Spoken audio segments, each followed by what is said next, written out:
Olá pessoal, vamos iniciar nossa sexta aula da disciplina Higiene e Segurança no Trabalho na Faculdade Netcom. Meu nome é professor Ricardo Silva Borges, certo?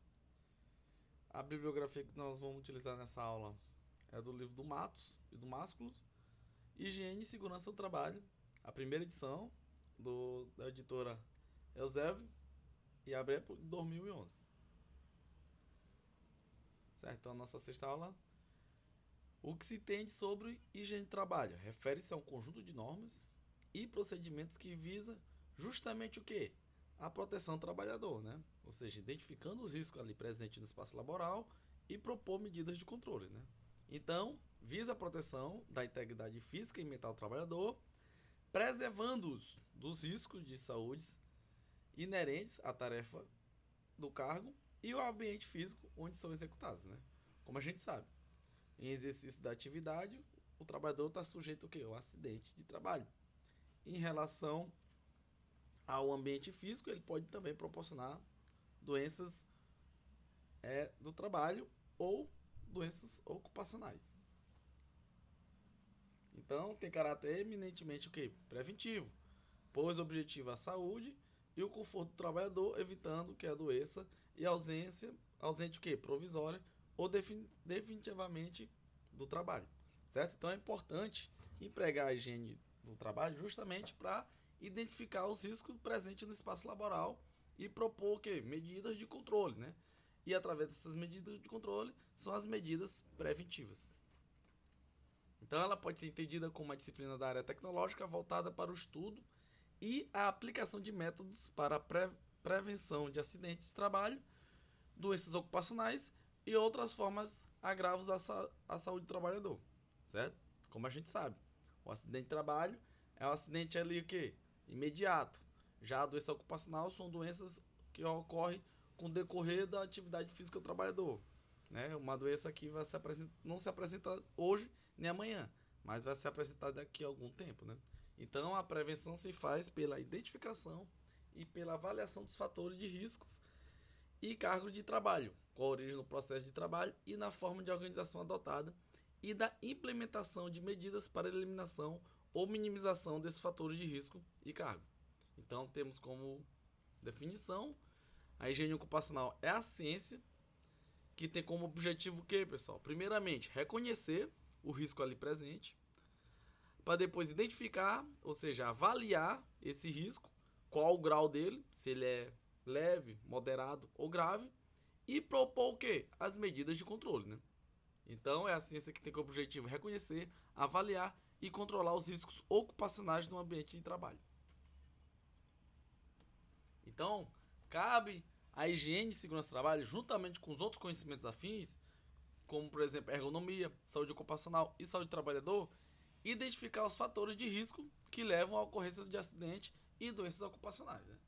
Ou seja, é importante avaliar os seus efeitos na saúde do trabalhador e propor medidas de intervenção técnica a serem implementadas no ambiente de trabalho, justamente visando a proteção do trabalhador. Então, os fenômenos de acidente de trabalho e doenças ocupacionais são antigos, né?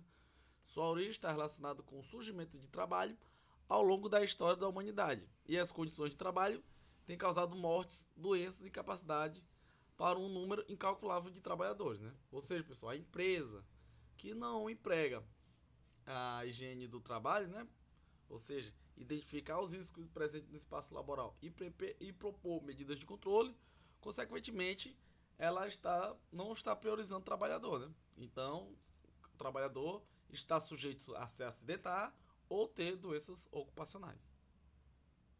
Então, como vocês podem observar na imagem, os trabalhadores, né?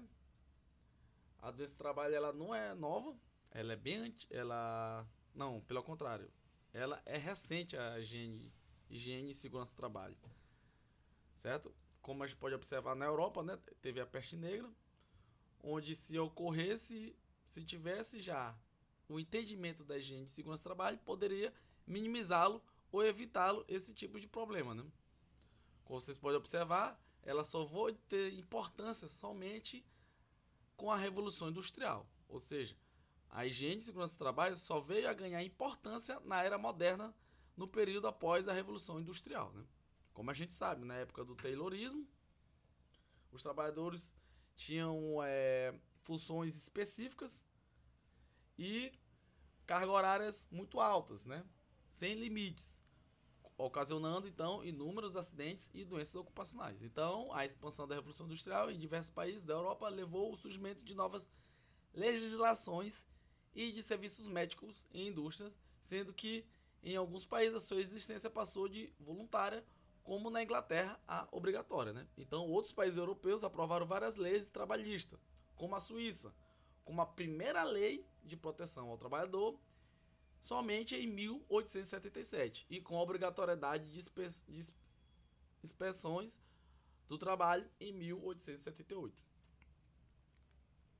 Então aqui, pessoal, tá aqui alguns marcos históricos, vocês podem observar onde foi aprovada essa lei de proteção ao trabalhador. A gente pode observar que foi principalmente só nos países europeus. E teve o Thomas, né? Que em 1898 foi nomeado o primeiro inspetor médico de fábricas do Reino Unido. Então, em 1929, tornou-se o primeiro consultor médico e uma central sindical, que foi a famosa TUC. Certo, pessoal? Então, foi tendo vários marcos históricos durante esse período. Então, diferentemente dos países europeus, os Estados Unidos e os demais países do continente americano, inclusive o próprio Brasil, né, tiveram as primeiras ações voltadas à higiene e segurança do trabalho somente no século XX. Então, os primeiros serviços médicos de empresa industrial surgiram no período do século XX, né, com a aprovação das leis de indenizações em caso de acidente de trabalho, que foi justamente no período entre 1902 a 1911. Então, temos aqui no Brasil a Alice, né, Hamilton, a médica e higienista americana, né, que investigou em 1990 várias ocupações e influenciou as primeiras leis ocupacionais americanas, né. Então, em 1919, se tornou a primeira mulher a estudar em Harvard e publicou a obra explorando as ocupações perigosas, né, pessoal? Ou seja, as ocupações perigosas estão relacionadas com as doenças ocupacionais. Então, a conscientização e os movimentos mundiais com relação à saúde do trabalhador não poderiam deixar de interessar justamente essas duas grandes organizações, que é a Organização Internacional do Trabalho e a Organização Mundial da Saúde. Então, em 1950, foi nomeada uma comissão conjunta, né, dessas duas organizações sobre a saúde ocupacional na Suíça, estabelecendo os objetivos da saúde ocupacional. Certo? Então, no Brasil também foi dando início, né, justamente por volta de 1930, né? Ou seja, os fatos marcantes desse século foram a proclamação da consolidação das leis do trabalho em 1943 e a criação da área da saúde ocupacional, lá na USP, né, na Faculdade de São Paulo. E a criação da ABPA e a área de higiene ocupacional do SESC em 1945. Então, pessoal, também um fator muito importante que a gente tem que mencionar é que teve também a criação, né, da Fundação Jorge Drupente Figueiredo de Segurança e Higiene e Medicina do Trabalho em 1966 na Fundacentro. E o lançamento nacional do Plano de Valorização do Trabalhador em 1972 e a obrigatoriedade de serviços médicos e de higiene e segurança do trabalho nas empresas com 100 ou mais empregados em 1972 através da Portaria 3.237. Certo? Então, nesse período, né, vocês podem observar no slide, o Brasil ganhou o título de campeão mundial de acidente de trabalho no ano de 1974. Então, isso aí impulsionou, né, justamente para surgir o quê? As normas regulamentadoras que só foram aprovadas no ano de 1978, certo? Então, em 1980 surgiu o Departamento Intersindical de Estudos de Segurança e Ambiente de Trabalho em São Paulo. E também o Instituto Nacional de Saúde do Trabalho Central Único dos Trabalhadores, né? Central Única dos Trabalhadores, que foi criada em 1983. Então, pessoal, com o decorrer desses fatores históricos, a saúde e segurança, né, a higiene de trabalho, ficou mais consolidada no território nacional. Então, Aprovado em 1985, o Centro de Estudo da Saúde, Trabalho e Ecologia Humana na Fundacentro foi a Oswaldo Cruz, né, do Rio de Janeiro. E também a primeira Conferência Nacional de Estudos dos Trabalhadores foi realizada em Brasília em 1986, fornecendo subsídios para a Constituição Federal promulgada em 1988. Justamente dos anos 1990 até hoje, o Brasil adotou as famosas normas padronizadas, né, pessoal? As ISO, a ISO 9000, a ISO 14000, a ABS 8800 e a OSHA 18000, né? Que são certificações internacionais que validam, né, bastante a imagem de uma empresa. Né? Então, pessoal, é importante a gente saber diferenciar, né, os conceitos relacionados à medicina do trabalho, saúde ocupacional e saúde do trabalhador.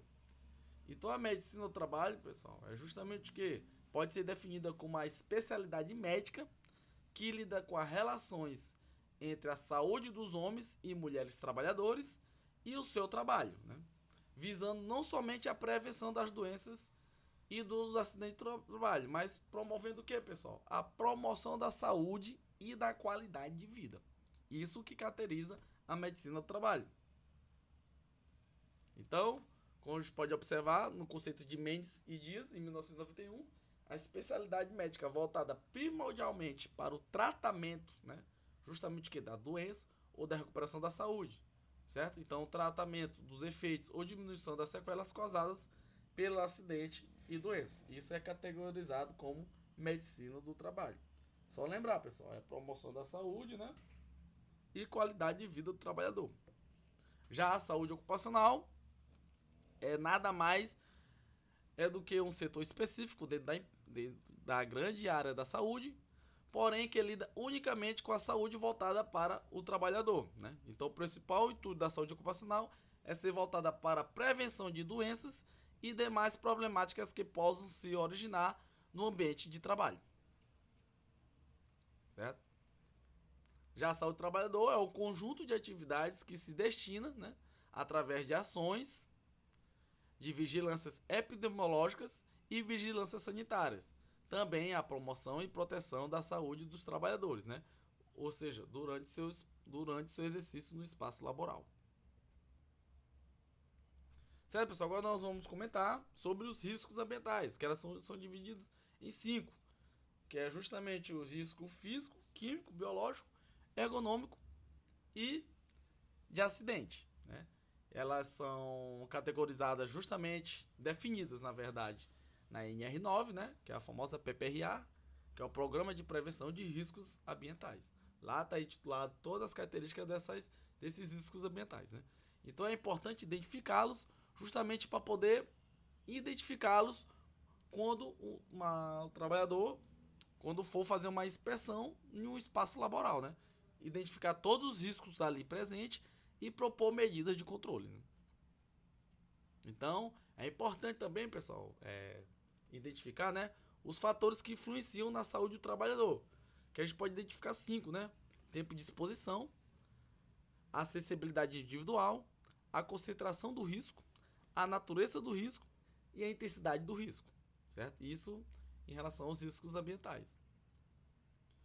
Certo, pessoal? Então, é importante também comentarmos sobre a interseção do PPRA com o PCMSO, que é o PPRA, que é o Programa de Prevenção de Riscos Ambientais, com o PCMSO, que é o Programa de Controle Médico de Saúde Ocupacional, certo? Então, para ter o exame de atestado de saúde ocupacional, é importante que a segurança do trabalho, que no caso o PPRA é feito tanto pelo engenheiro de segurança como pelo técnico de segurança, e a medicina do trabalho também, que é responsável o médico, o enfermeiro do trabalho e o auxiliar de enfermagem, né?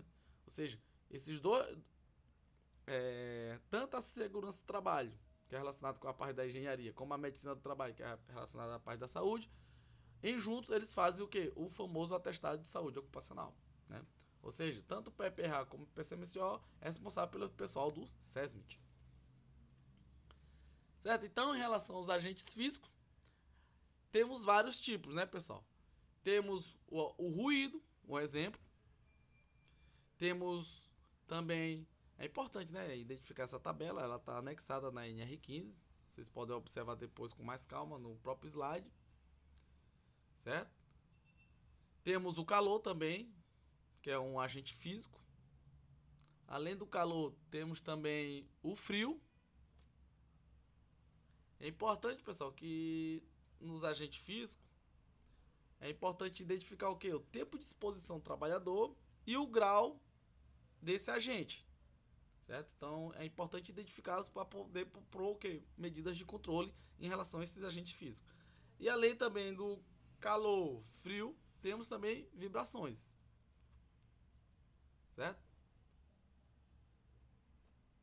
Então, e além do ruído, o calor, do fio de vibrações, também temos as radiações ionizantes e as radiações não ionizantes, como vocês podem observar nesse slide, certo? Então, muito obrigado a todos, até a próxima aula.